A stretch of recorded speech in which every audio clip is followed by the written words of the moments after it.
and welcome to another Storytime challenge from Blue Monday Review. I'm your editor-in-chief, Amanda Hamilton. It is June, barely. I will probably be July by the time this goes up, but we at Blue Monday Review are finally hitting some even ground after the silliness that was the Volume 3, Number 2 launch. We are kind of getting back into our groove, but we have made the decision. We sent an email. If you're not on our email list, you might want to be if you're curious about Blue Monday Review news. But we sent out an email earlier this week or last week, and had a blog post about this. But we have decided that we are no longer quarterly publication. We are going back to our, as previous years were, annual, 3 times a year, tri-quarterly, I think that's the one, schedule. So we will be publishing our next issue, which will be Volume 3, Number 3, in late August or early September. That is our plan, and then we will start on a more regular tri-quarterly schedule, starting in 2017. That said, this is literally just to make sure that we are continuing to put out really good stuff and, not burning out just for the sake of sticking to a schedule. The schedule was kind of an experiment on our part, and at this point we're just not ready for it, but we're actually cooking up a lot of new stuff. We've got an event coming up. We can't really say too much about it, but it will be a really amazing workshop event that's coming up in late July, I believe, or early August. I think it's early August, the first weekend of August.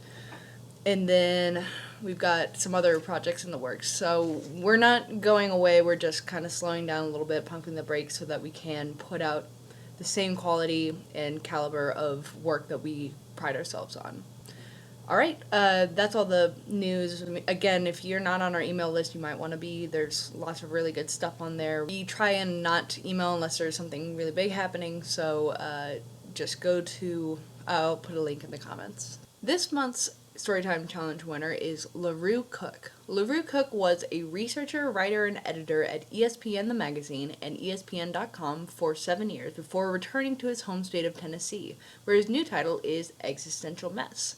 During his limited free time, he is putting an MFA from Fairfield University to work on a collection of short stories.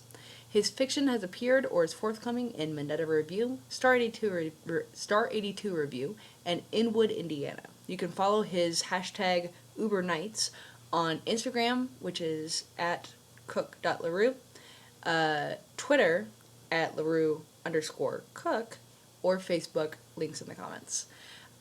So without further ado, here is LaRue Cook reading his work, How Far South? How Far South by LaRue Cook. The Bob Whites huddled on my bedroom floor in a circle so tight that you couldn't separate one set of feathers from the others. Their little beaks were facing away from the center, ready to shoot out and peck right through my bedroom windows if they felt the need to. This was in my dream, of course, but their beady eyes and Winston Churchill busts seemed so real that I told myself to remember, to search why Bob Whites sleep in a circle when I woke up. In the morning, the internet said it was for strength in numbers, for safety, and for warmth in the winter, because their tiny feathers won't let them fly far enough away.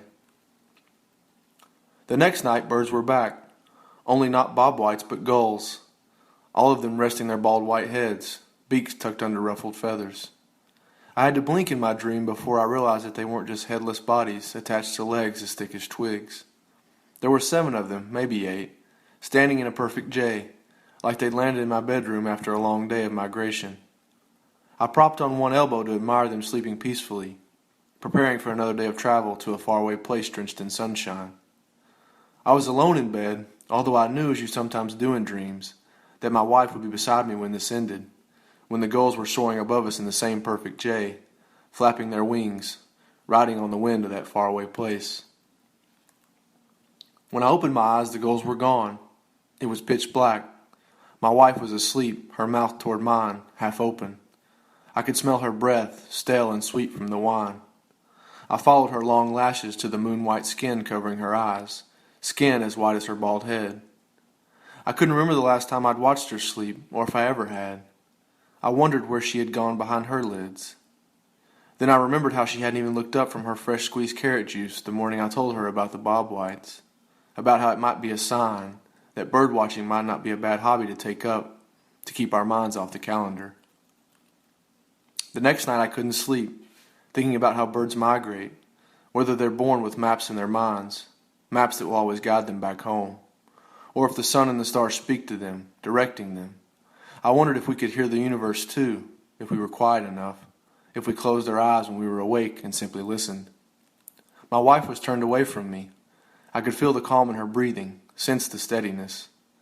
I put my hand on the small of her naked back, something I'd done before, although I couldn't remember the last time.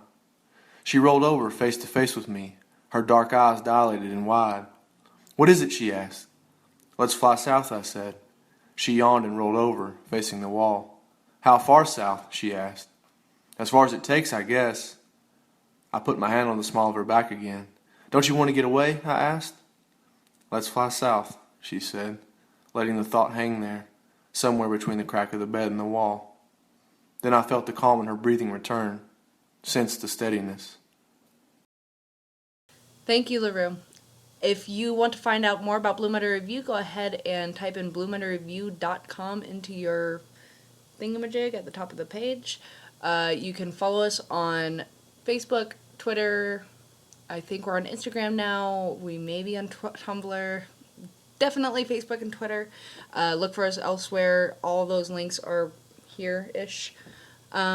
We just put out a really fantastic issue with artwork from Mark Schenk of Scurryville fame, and interview and story by the amazing Richard Thomas, and a bunch of other amazing stuff. It's a really good issue, so pick up a copy of that. And until next month, I've been your editor-in-chief, Amanda Hamilton.